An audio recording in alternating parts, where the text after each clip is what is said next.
Our topic is pollen pistil interaction.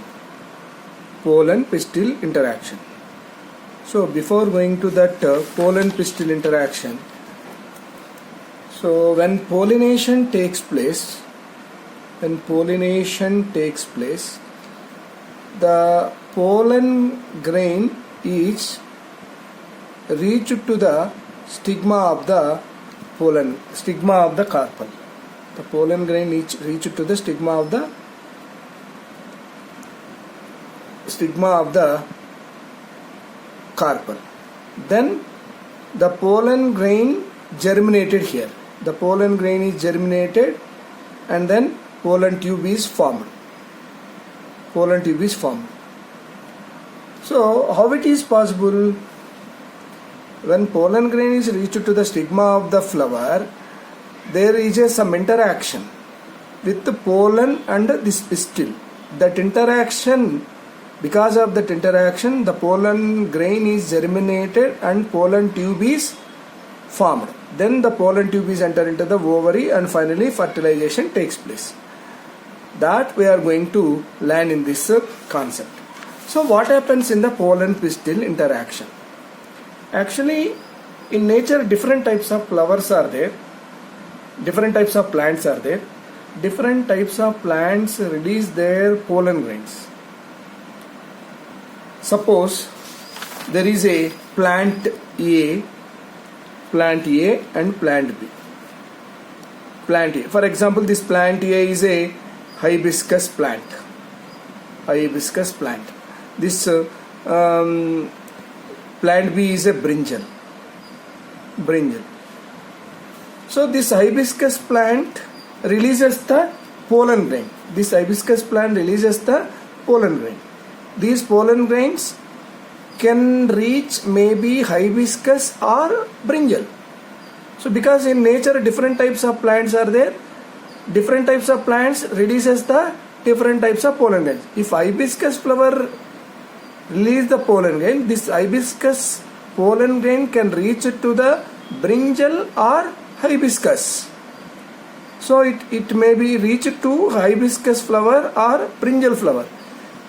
If the pollen grain of the hibiscus reach to the hibiscus same species, there will be a compatibility. Then the pollination takes place. Pollen germination takes place.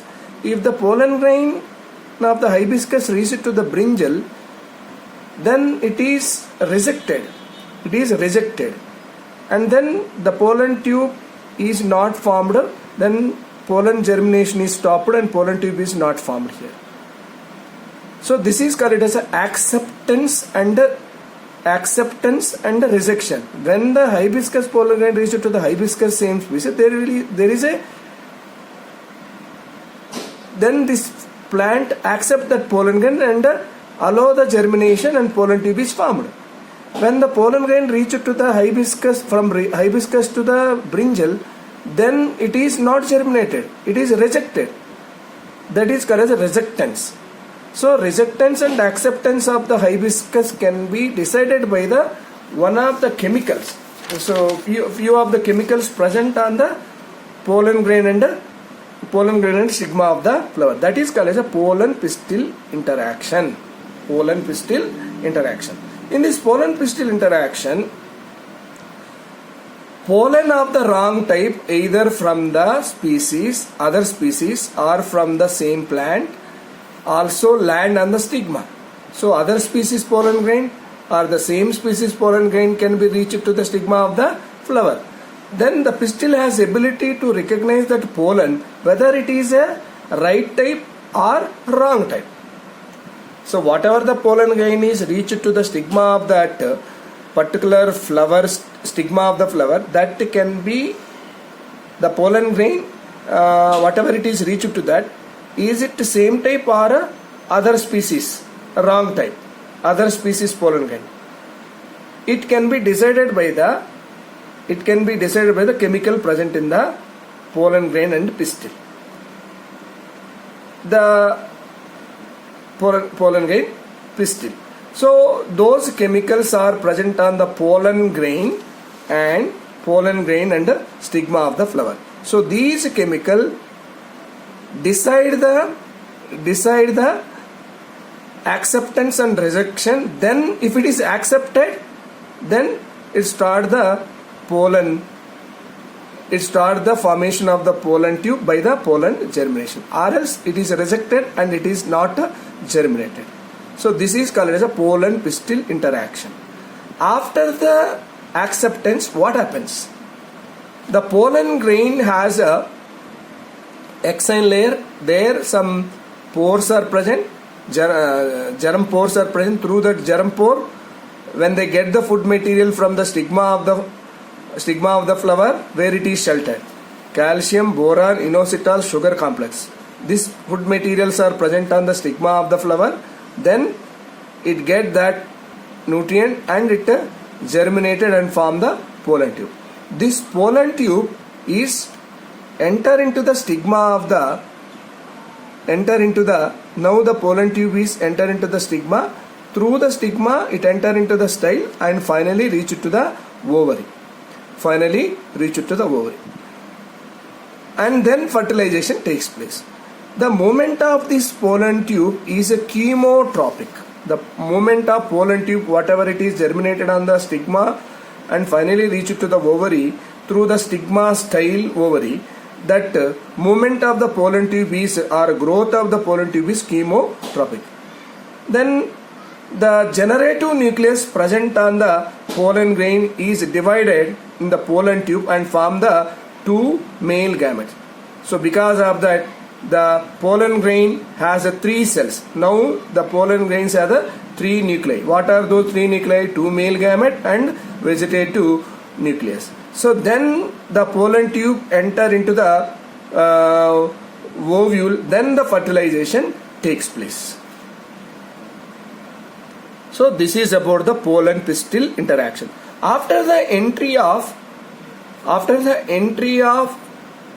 pollen tube into the ovule, the fertilization takes place. So the fertilization means what? Fusion of male gamete with the female gamete is called as a fertilization. So this fertilization was discovered by Strasburger in 1884 in the Monotropa plant. This process is completed in the following steps. So the fertilization process is discovered by the Strasburger in 1884 in Monotropa. This process is completed in the following steps. So first step is entry of pollen tube into the ovule. This is the first step. And entry of pollen tube into the embryo sac. This is the second step. And fusion of gametes. Fusion of gamete is a third step. There are 3 steps in the double fertilization. So double fertilization. So what is that? This is a ovule. This is a ovule. This is a ovule. First, pollen tube enter into the ovule. This is the first step. After the germination, this pollen tube enter into the ovary. After that, the pollen tube is enter into the ovule. Ovule is present inside the ovary. That is the first step. Entry of pollen tube into the ovule. Later what happened? The pollen tube enter into this embryo sac. This is the embryo sac. This is the embryo sac. The pollen tube is enter into the embryo sac. That is the second step. After the entry of pollen tube into the embryo sac, there is a fertilization. There is a fusion of gametes. There is a fusion of what is present inside the pollen tube. 2 male gametes are present. These 2 male gametes are fused with the cells of the embryo sac. Then the fertilization takes place. So these are the 3 steps involved in the double fertilization mechanism. So what is the first step? Entry of pollen tube into the ovule. What is that? Whatever the pollen tube enter in the ovary at that time, the ovule becomes mature. Inside the ovary, operator or filiform apparatus present at the synergids. At the synergids, Here the synergids are present. In synergids, what is present? Filiform apparatus is present. Already we discussed. Filiform apparatus is present. This filiform apparatus decide the entry of pollen tube into the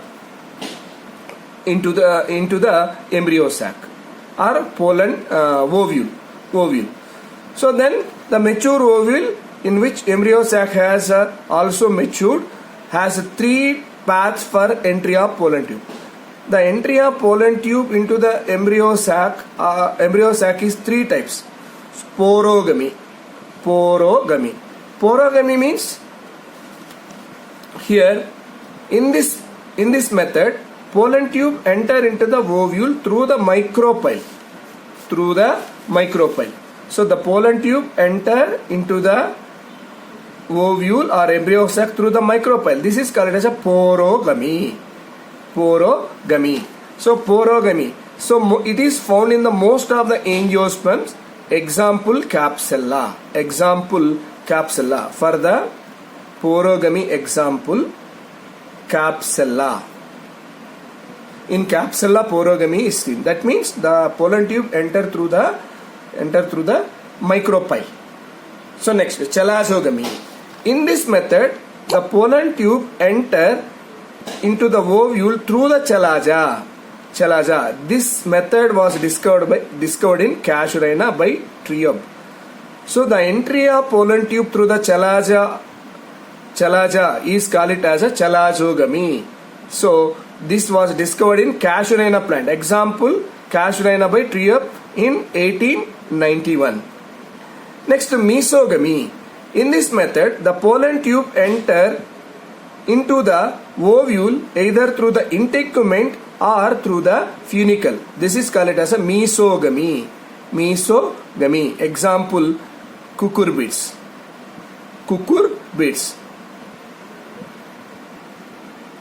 So in this method, porogamy, see in this diagram, we'll discuss about the porogamy. This is a micropyle. Through the micropyle, pollen tube is entered. This is called as a porogamy. Through the chalaza, this is a chalaza. Through the chalaza, the pollen tube is entered. Then it is called as chalazogamy. Through the integument or funicle, this is the integument, or through the funicles, the pollen tube is entered. Then it is called as a mesogamy. Whatever it is, if the pollen tube is entered in the different ways, either it is a chalazogamy or a mesogamy, finally it has to go through the micropylon only. So whatever it is, enter through the micropyle only. So these are the 3 types of entry of pollen tube into the ovule. So next step is entry of pollen tube into the embryo sac. Now the pollen tube is enter into the micropyle. Through the micropyle it enter into the ovule. Finally the pollen tube has to be enter into the embryo sac. The pollen tube can enter into the ovule through the any passage but inside the embryo sac. It enter only through the egg apparatus cell. So whatever the pollen tube enter into this ovule, that finally enter into the egg apparatus cell. Egg apparatus cell has a synergid. After the entrance inside the ovule, it grow towards to the egg apparatus and go towards to the egg apparatus, because synergid cell secrete the hormones. So whatever the pollen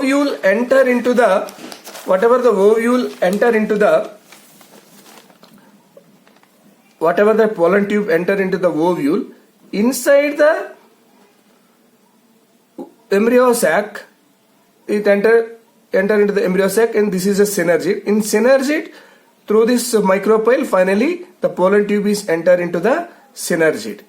So because synergid has some chemical hormone, that chemical hormone attract the pollen tube towards to the synergid. Now what happened? The synergid is degenerated. When the pollen tube is entered into the synergid is degenerated, and the pollen tube get the material from this embryo sac, and it swells.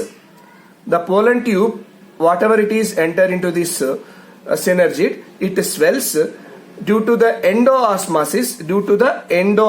It get the material from the embryo sac and gets swell and burst and releases the male gamete into the, already in pollen tube what is present, two male gametes are present. These two male gametes are enter into the synergids. Finally, from the whenever it is enter into the synergid, then the fertilization started. Let us see this in diagram. See here, the pollen tube enter into the any one of the synergid, because synergid synthesizes one chemical hormone so that the pollen tube is attracted towards to the synergid. Then the pollen tube get the material from this embryo sac and it swells and burst. The pollen tube is burst and releases the two male gametes. So before the bursting of the pollen tube, this vegetative nucleus is degenerated here. Only the two male gametes are enter into the synergids. Now what happened? So the synergid cells are degenerated. And finally, two male gametes are present in the synergid cell. So then what happened with this synergid cell? So one of the male gamete is fuses with the egg, the other male gamete with the two polar nuclei. Then the process of fertilization or fusion of gamete takes place.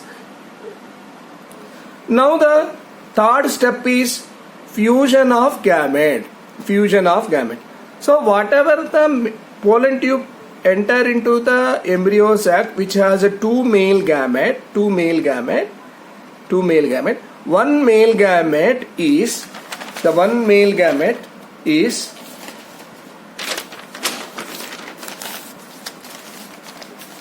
two male gametes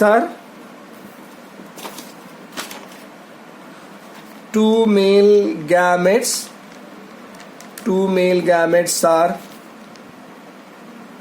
present in the embryo sac. Two male gametes are now present in the embryo sac. One male gamete fuses with the egg of the embryo sac and form the zygote.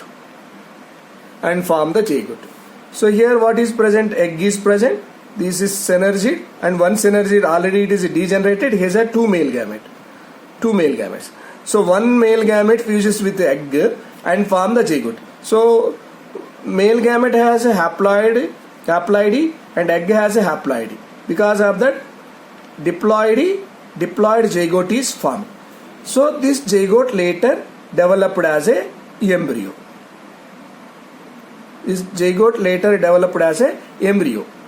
So one more male gamete is present. This second male gamete fuses with the polar nuclei in the middle cell or central cell. Polar nuclei in the central cell, that is in diploid. The second male gamete is in haploid. The second male gamete, haploid male gamete, fuses with the polar nuclei, that is in diploid, and form the primary endospermic nucleus. The primary endospermic nucleus is formed, that is in triploid nature. This primary endospermic nucleus later form as a endosperm. This endosperm is useful for the developing embryo. So this is called as a first fusion is called as a primary fusion or primary fertilization.